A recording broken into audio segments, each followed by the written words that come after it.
Blooming Hearts by Harper Elwood. The first time Olivia saw him, she nearly dropped her watering can. The morning sun had just begun to warm the community garden's neat rows of vegetables and flowers, casting long shadows across the freshly tilled earth. At 32, she had found solace in these quiet moments, tending to her prized roses and letting the gentle rhythm of gardening wash away the disappointments that had accumulated over the years. Her mother always said she put too much stock in fairy tales, in the idea that love would sweep in like a summer storm and transform everything. 3 failed relationships later, Olivia had finally made peace with the idea that maybe some people were meant to nurture plants instead of romance. At least roses were predictable, give them sunshine, water and care, and they would reward you with blooms as reliable as the seasons themselves. That's why she wasn't prepared for him to appear like a character stepping out of one of her abandoned romantic daydreams. He came stumbling down the garden path, tall and lean, with dark hair and wire-rimmed glasses that kept slipping down his nose. He was struggling with an overflowing box of gardening supplies, looking simultaneously determined and completely out of his element. "Oh, excuse me," he said, noticing Olivia, his warm brown eyes squinting at the corners when he smiled, and something in her chest did a peculiar little flip. "I'm afraid I'm a bit lost.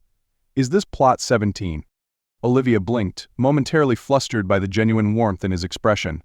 "Actually, you're at 16. 17 is just there." She pointed to the empty plot next to hers, trying to ignore how her pulse had picked up speed. "Ah, perfect. I'm James, by the way. Looks like we're going to be garden neighbors." He shifted the box to extend his hand, causing a small avalanche of seed packets to tumble to the ground. "Oh, for heaven's sake," he muttered, cheeks flushing. Olivia couldn't help but laugh as she bent to help him gather the scattered packets. "I'm Olivia. Welcome to the garden. Are you new to gardening?" James rubbed the back of his neck sheepishly. "Is it that obvious? I've killed every houseplant I've ever owned, but my therapist suggested I try something new to reduce stress. Apparently I have a high-pressure job and need to reconnect with nature." He made air quotes, rolling his eyes good-naturedly.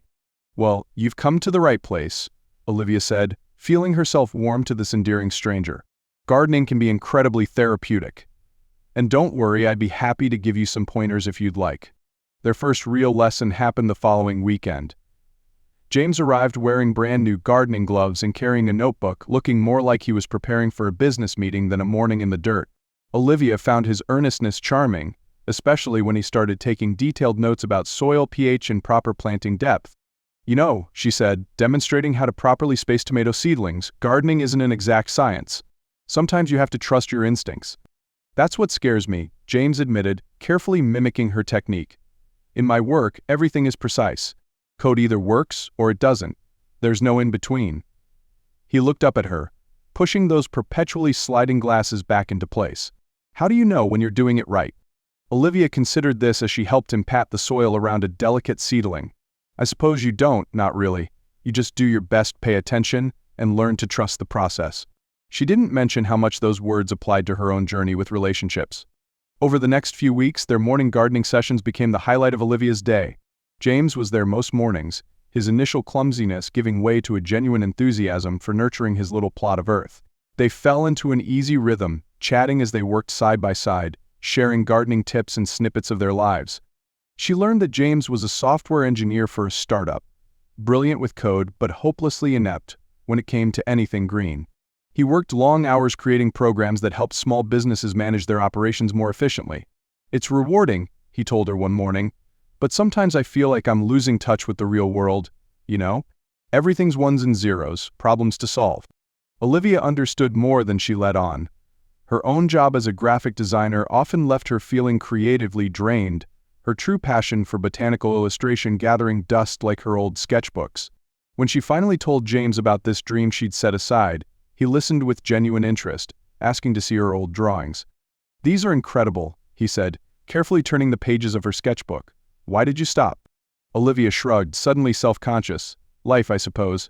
Bills to pay, practical considerations. Not everyone gets to chase their dreams." James looked at her for a long moment, his expression thoughtful. "Maybe not. But sometimes we get a chance to start again." Their conversations weren't always so serious. They shared stories about their families. James was the youngest of 3, constantly trying to live up to his siblings' achievements, while Olivia was an only child who'd lost her father young. They discovered a shared love of old movies and terrible puns. James had a habit of bringing her coffee in the mornings, somehow remembering exactly how she liked it after she'd mentioned it once. The garden itself seemed to respond to their growing connection. James's plot, initially a haphazard collection of struggling plants, began to show signs of life under their combined care. His tomatoes grew strong and tall, his marigolds burst into sunny blooms, and even his notoriously finicky herbs began to thrive. "I think they just needed the right touch," Olivia teased one morning, helping him stake up a towering tomato plant. "Or maybe they just needed the right teacher," James replied softly, his hand brushing against hers as they worked. The touch sent warmth spreading through her fingers, and for a moment, neither of them moved. It wasn't all smooth sailing. There was the morning James accidentally overwatered his entire plot, creating a miniature swamp, or the time Olivia's allergies flared up, and she arrived to find James had already weeded her entire section, though he'd mistakenly pulled up some of her seedlings in the process. But each mishap only seemed to draw them closer, their shared laughter and gentle teasing building a foundation of friendship that felt increasingly like something more. As spring turned to summer, Olivia found herself opening up to James in a way she hadn't with anyone in years. She told him about her past relationships, about the fear that she was somehow defective when it came to love. James listened without judgment, sharing his own stories of heartbreak and healing. "Sometimes," he said one evening, as they watched the sunset from their garden plots, "the best things in life take time to grow, like gardens, and trust." The changing seasons brought subtle shifts in their dynamic. Their morning conversations grew longer, their casual touches more frequent. James started bringing her interesting articles about botanical art, and Olivia found herself sketching again during her lunch breaks, inspired by their flourishing garden and the man who had become such an unexpected part of her life. One sweltering August morning, Olivia arrived at the garden to find James's plot empty. Her heart sank, thinking he must have given up on gardening, despite all their progress. But as she approached her own space, she gasped. There, in the middle of her plot, was a miniature easel holding a beautiful sketchbook and a set of professional-grade colored pencils. A note was propped against it, written in James's neat handwriting. "For the artist in you that's ready to bloom again. These past months have taught me that the best things in life aren't found in computer code or careful plans, but in taking chances and letting something beautiful grow naturally. Dinner tonight?" Olivia's heart fluttered as she read the words. She turned to find James standing behind her, a bouquet of wildflowers in his hands, some from his own plot, she noticed with a surge of pride and a hopeful smile on his face. "James," she breathed, "this is thank you." He stepped closer, his eyes never leaving hers. "Olivia, these past few months with you have been the brightest of my life. You've shown me the beauty in nurturing something, in watching it grow. And I was hoping we could see where this might grow, too." Olivia felt tears in her eyes as she nodded, words failing her. She reached out and took his hand, intertwining their fingers like vines seeking the sun. In that moment, surrounded by the fruits of their labor and the promise of new beginnings, she realized that sometimes love really did bloom in the most unexpected places. All it needed was patience, care, and the courage to let it grow naturally. Their first kiss was gentle and sweet, like the first strawberry of summer. As James pulled her close, Olivia knew that this was just the beginning of their story, a love cultivated in the heart of a garden, strong enough to weather any season, and all the more precious for having grown so naturally from friendship into something more. Later that evening, over dinner at a cozy Italian restaurant, James confessed that he'd practiced his gardening skills at home with a collection of potted plants, determined not to kill any more of her beloved seedlings. Olivia laughed and showed him her phone's photo gallery, full of reference pictures she'd taken of his gardens for future drawings.